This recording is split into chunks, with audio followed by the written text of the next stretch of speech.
Para muitas pessoas, a temporada de Natal é a época mais maravilhosa do ano. Elas amam a música, as viagens e estar com os parentes.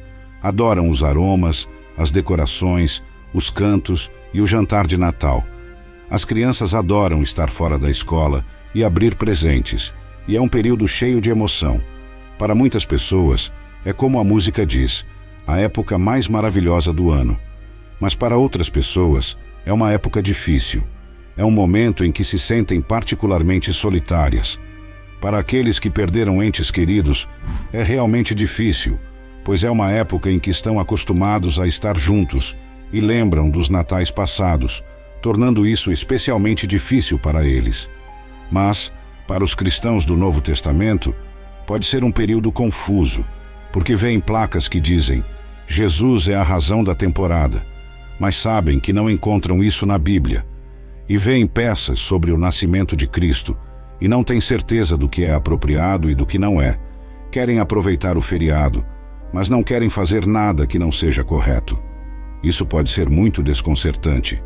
Hoje vamos lidar com algumas dessas questões. Quero falar sobre alguns equívocos sobre o Natal. Vamos discutir 3 deles. Primeiro, equívocos sobre o nascimento de Cristo. Segundo, equívocos sobre o significado do Natal.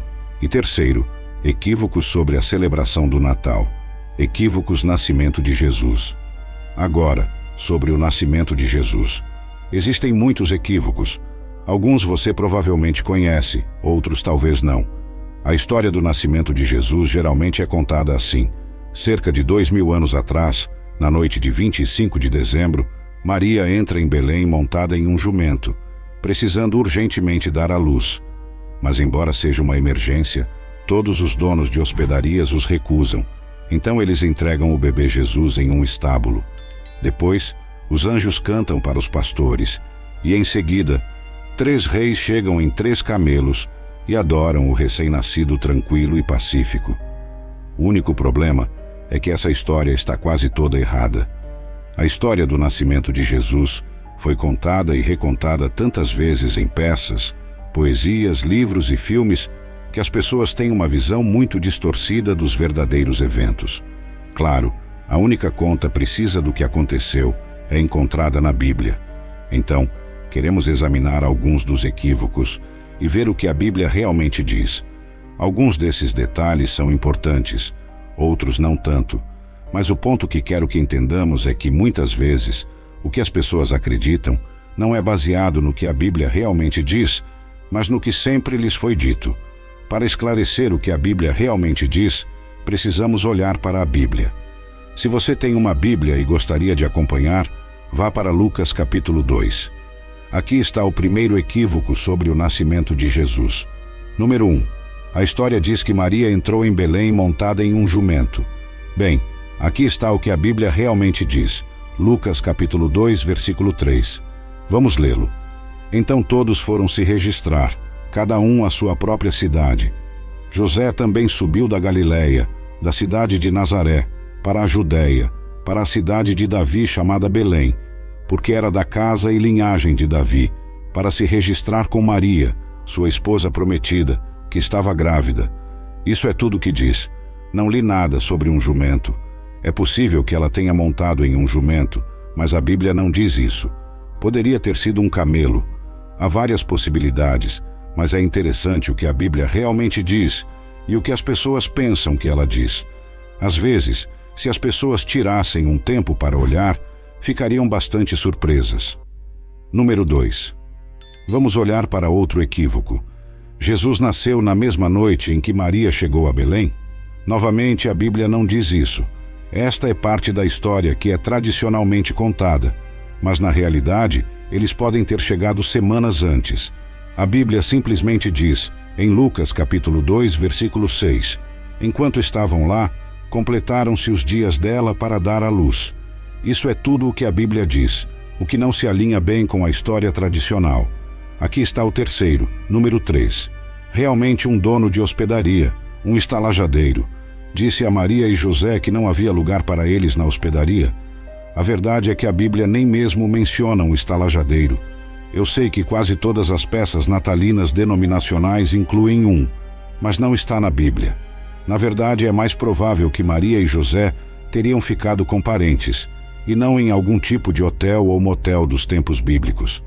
Agora você pode estar pensando, bem, Lucas capítulo 2 e versículo 7, não diz que não havia lugar para eles na hospedaria? Sim, diz, e vamos falar mais sobre isso em 1 minuto no próximo ponto. Número 4. Jesus nasceu em um estábulo? Amigos, vocês ficariam surpresos ao saber que a Bíblia não diz isso? Você pode dizer, então de onde as pessoas tiram essa ideia? Aqui está o que a Bíblia realmente diz, e este é o único lugar na Bíblia que aborda este assunto. Lucas capítulo 2 e versículo 7. E ela deu à luz o seu primogênito, envolveu-o em panos e o colocou numa manjedoura, porque não havia lugar para eles na hospedaria. A Bíblia não menciona um estábulo, simplesmente diz que o colocaram em uma manjedoura, porque não havia lugar para eles na hospedaria. Agora, a palavra no idioma original que é traduzida como hospedaria é a palavra cataluma. A palavra significa um quarto de hóspedes. Pode significar um lugar de hospedagem ou uma hospedaria. Muitos tradutores escolheram traduzir como hospedaria, então temos uma certa imagem que é pintada em nossas mentes. Mas essa mesma palavra grega aparece outras 2 vezes na Bíblia, uma vez em Marcos 14, versículo 14, e uma vez em Lucas 22, versículo 11. Mas, em ambos esses casos, é traduzida como quarto de hóspedes. De acordo com especialistas em arqueologia bíblica, é provável que Jesus tenha nascido na casa de parentes, mas provavelmente em algum lugar fora dos quartos normais de convívio, em quartos de hóspedes. A Bíblia, em inglês básico, diz que não havia lugar para eles na casa. A tradução literal de Young diz que não havia lugar para eles no quarto de hóspedes. Portanto, o que a tradição nos disse simplesmente não corresponde ao que a Bíblia realmente diz. Bem, aqui está o número 5, e novamente isso não é um grande problema, mas mostra como as pessoas perpetuam mitos sobre a Bíblia. A canção Away in a Manger. A canção diz, o bebê acorda, mas o pequeno Senhor Jesus não chora. Agora, eu não sei o que dizer sobre isso, exceto que a Bíblia não diz isso. É uma música bonita, mas o bebê pode ter estado gritando no topo de seus pulmões. Simplesmente não sabemos. É apenas algo que inserimos na história. Aqui está o número 6. Realmente 3 reis montados em camelos vieram ao local de nascimento de Jesus? Na realidade, a Bíblia não diz que reis ou camelos vieram visitar o bebê Jesus na época de seu nascimento. Diz que homens sábios vieram, mas primeiro não diz homens sábios, nada sobre reis, que havia 3 deles, não sabemos quantos. E em segundo lugar, a palavra para homens sábios no idioma original é plural, então sabemos que havia pelo menos 2, mas isso é tudo que sabemos. Há até tradições que dão os nomes dos homens sábios, mas isso é totalmente sem evidência bíblica. Bem, aqui estamos, número 7. Jesus nasceu em 25 de dezembro ou no mês de dezembro. Embora não seja impossível, é altamente improvável. Primeiro, a Bíblia não nos diz quando Jesus nasceu. Lucas capítulo 2, versículo 11 diz, pois hoje na cidade de Davi lhes nasceu o Salvador, que é Cristo, o Senhor. Mas a Bíblia não dá uma data específica. Na verdade, as evidências bíblicas parecem apontar para um tempo diferente de dezembro ou janeiro. O fato de os pastores estarem no campo indicaria que provavelmente não era dezembro. Dezembro é frio na Judéia. É chuvoso e teria sido improvável que os pastores estivessem nos campos. Além disso, os pais de Jesus estavam indo para Belém para o censo romano, e este não é o momento do ano em que normalmente se faria um censo, porque era difícil viajar. O tempo de inverno causaria estradas geladas e condições difíceis, e não era prático, e teria sido contraproducente. Então a questão é, quando Jesus nasceu? Podemos especular sobre o tempo? Acho que temos uma pista em Lucas capítulo 1. Jesus era 6 meses mais jovem que seu primo João Batista. Então, se pudermos determinar quando João nasceu, podemos ter uma ideia sobre o nascimento de Jesus.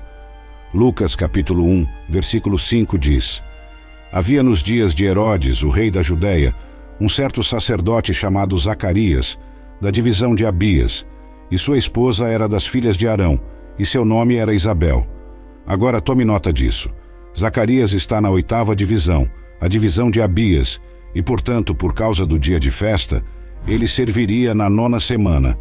Então, se você começar com o primeiro mês, o mês hebraico de Nisan, que corresponde quase exatamente ao nosso mês de março, então ele serviria por volta de maio, talvez início de maio, e ele serviria por uma semana. Agora, versículo 23. E aconteceu que, terminados os dias de seu serviço, ele partiu para sua casa, e depois daqueles dias, sua esposa Isabel concebeu. Agora siga isso. O curso dos sacerdotes começa no mês de março. A 8ª divisão, que seria a 9ª semana, coloca Zacarias servindo em maio. Assim que ele sai do seu serviço, ele vai para casa, e sua esposa concebe, e ela está carregando João Batista. Jesus foi concebido 6 meses depois disso, o que colocaria sua concepção em novembro. E então Maria, sua mãe, carrega o Cristo por 9 meses. Isso colocaria seu nascimento por volta do mês de agosto e explicaria, aliás, por que os pastores estavam no campo cuidando de suas ovelhas. Ainda estava tempo quente. Na verdade, li em uma fonte que disse que um provável tempo para a viagem, o tempo mais comumente aceito para a viagem, seria no final de setembro, a época da festa anual dos tabernáculos. Portanto, os indicadores diriam que é mais provável que Jesus tenha nascido em setembro ou talvez agosto, não em dezembro ou janeiro. E assim, há muitos equívocos em torno do nascimento de Jesus e a tradição é muito diferente do que a Bíblia realmente diz. Em segundo lugar, quero discutir alguns equívocos sobre o significado do Natal. Claro, um dos maiores equívocos sobre o Natal é que é um dia santo, e para algumas pessoas é um dos 2 dias do ano em que realmente pisam em um edifício de igreja. Mas a Bíblia não atribui nenhum significado religioso ao Natal. Eu vi um sinal em um edifício de igreja denominacional, perto da minha casa, que dizia: José e Maria receberam o primeiro presente de Natal. Mas você sabe, o fato é que José e Maria nunca ouviram falar de Natal. A palavra Natal não aparece em lugar algum na Bíblia, e o conceito só surgiu muito tempo depois de a Bíblia ter sido concluída. Se olharmos para a história, antes de Jesus vir à Terra, havia pessoas que praticavam festivais de meados do inverno. Os mesopotâmios, por exemplo, tinham uma celebração de 12 dias em que davam presentes uns aos outros, com banquetes e encontros com amigos, e isso tinha uma conexão com seus deuses pagãos. A enciclopédia Compton diz que outras nacionalidades também faziam isso. Os romanos, os egípcios, os chineses, e isso foi antes do nascimento de Cristo. Então, o que acontece é que em 325 depois de Cristo, por volta da época do imperador Constantino, os grupos que eventualmente se tornariam a Igreja Ortodoxa Oriental e a Igreja Católica Romana juntaram suas cabeças e disseram que há todos esses festivais pagãos acontecendo nesta época do ano, e precisamos de algo para competir com isso, para que nosso povo não seja atraído por esses festivais. E assim, eles criaram o Natal. Isso não tinha nada a ver com o aniversário real de Jesus. Era para criar um feriado, para dar outra opção, em vez dessas festividades pagãs. Não era um dia santo e não veio de Deus. Agora, um segundo equívoco sobre o significado do Natal é que é um momento em que Jesus Cristo é ressacrificado na observância da ceia do Senhor. A palavra Natal vem de 2 palavras, Cristo e missa. E claro, o termo se refere à reunião ou à missa da Igreja Católica. É a missa de Cristo. É uma missa especial em que Jesus Cristo é ressacrificado na observância da ceia do Senhor. Esta missa específica é realizada em comemoração ao nascimento de Cristo. Mas a Bíblia nunca nos diz que Cristo é ressacrificado. Na verdade, Hebreus 9, versículo 28, diz que ele morreu uma vez. Ele foi sacrificado apenas uma vez. Não há mais sacrifício pelos pecados. Hebreus 10, versículo 26. E na Bíblia, somos instruídos a celebrar, não o nascimento de Jesus, mas sim a morte de Jesus. E fazemos isso todo o primeiro dia da semana. Atos 20, versículo 7. E o fazemos pela participação na ceia do Senhor. Em terceiro lugar, queremos discutir alguns equívocos sobre a celebração do Natal. Agora, há vários deles que queremos examinar. Número 1. É pecaminoso celebrar o Natal. Já estabelecemos que o Natal não é o nascimento de Jesus. Já estabelecemos que a Bíblia não nos diz para celebrar esse dia. Não é um dia de observância religiosa. Mas a questão é: há algo de errado em se reunir com a família e trocar presentes? Certamente não. Há algo de errado em colocar luzes na sua casa ou cantar "Então é Natal"? Não, não há nada de errado com isso. Embora o Natal tenha uma origem religiosa e algumas pessoas o celebrem dessa maneira, muitas das tradições associadas ao Natal não têm nada a ver com o nascimento de Jesus. Por que penduramos meias na chaminé? Por que temos visco ou troncos de Natal ou Rudolph, a rena do nariz vermelho? Veja, essas coisas não são religiosas e eu não estou perpetuando um erro religioso ao participar delas. Agora, eu não vou colocar uma cena da Natividade no meu quintal ou colocar uma estrela de Belém no topo da minha árvore, mas celebrar as tradições seculares do Natal não viola nenhum princípio cristão. Número 2. Aqui está um segundo equívoco. Algumas pessoas argumentaram que o Natal é de origem católica e que usar a palavra e celebrá-lo de qualquer maneira é, portanto, errado porque perpetua esse erro. Eu discordaria disso por pelo menos 2 motivos. Primeiro, a palavra em si não se refere mais a uma missa católica específica. Agora se refere a um feriado que é celebrado em todo o mundo, tanto por católicos quanto por não católicos, tanto por crentes em Deus quanto até por ateus. Portanto, a palavra adquiriu um significado diferente e é inconsistente rejeitar um feriado com base na origem da palavra. Se fizéssemos isso, não poderíamos usar a palavra domingo, porque vem do dia sagrado do sol. Não poderíamos usar a palavra quinta-feira, porque se refere ao dia do deus da guerra Thor, e poderíamos dizer o mesmo sobre outros dias e sobre os nomes de nossos meses também. Mas para nós, quinta-feira não é o dia em que honramos Thor, o deus da guerra. É o 5º dia da semana, e podemos dizer o mesmo sobre o Natal. Para nós, Natal não é uma missa para Cristo. É um dia de alegria e felicidade, quando amigos e entes queridos se reúnem e trocam presentes e votos de felicidade e relaxam em uma temporada de felicidade e boa vontade. Número 3. Um terceiro equívoco sobre a celebração do Natal. Algumas pessoas dirão que é pecaminoso colocar uma árvore de Natal e até dirão que a Bíblia especificamente diz isso. Quando alguém acredita que a Bíblia aborda especificamente um assunto, aprecio sua consciência em segui-la, porque é disso que se trata, seguir a Bíblia. E especialmente aprecio uma pessoa que negará a si mesma a diversão ou será o estranho para se conformar com a Bíblia. Isso é o tipo certo de coração. Mas sabe, os versículos que geralmente são citados como supostamente condenando a árvore de Natal realmente não se referem a uma árvore de Natal.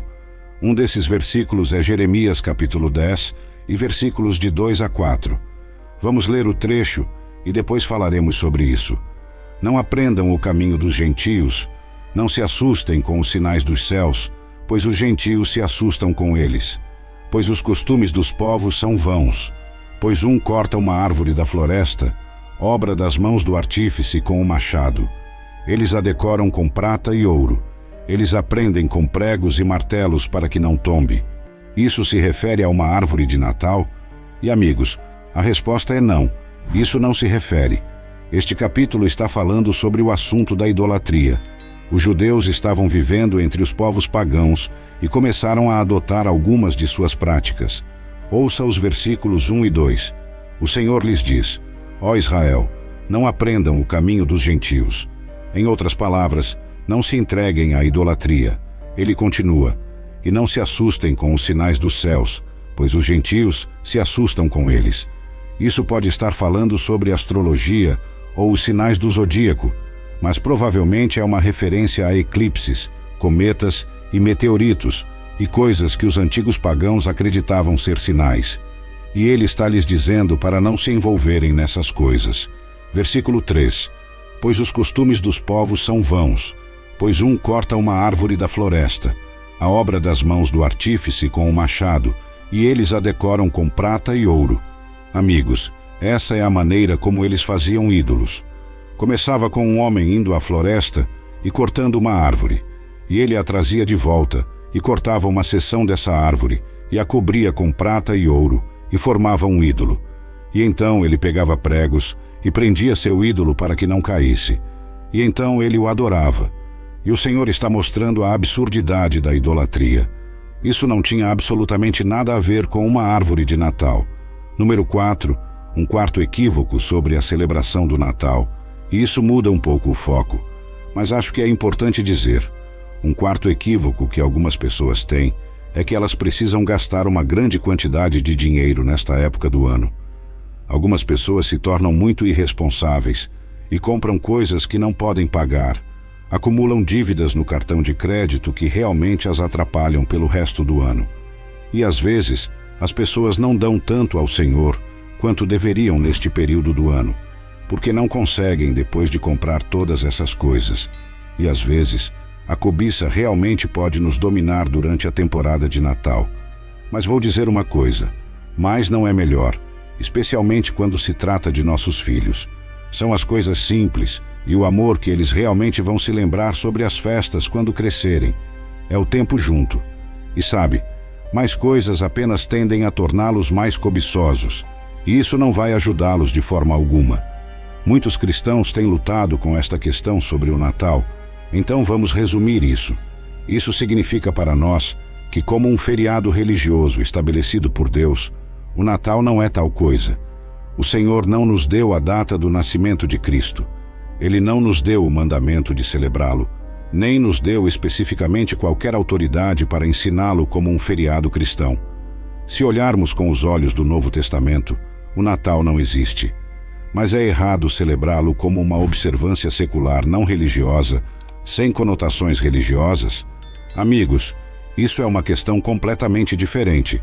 Agora, eu acrescentaria isso. Se você é uma pessoa que acredita que é errado, então não deve ofender sua consciência. Romanos 14. Porque se fizer isso, estará pecando.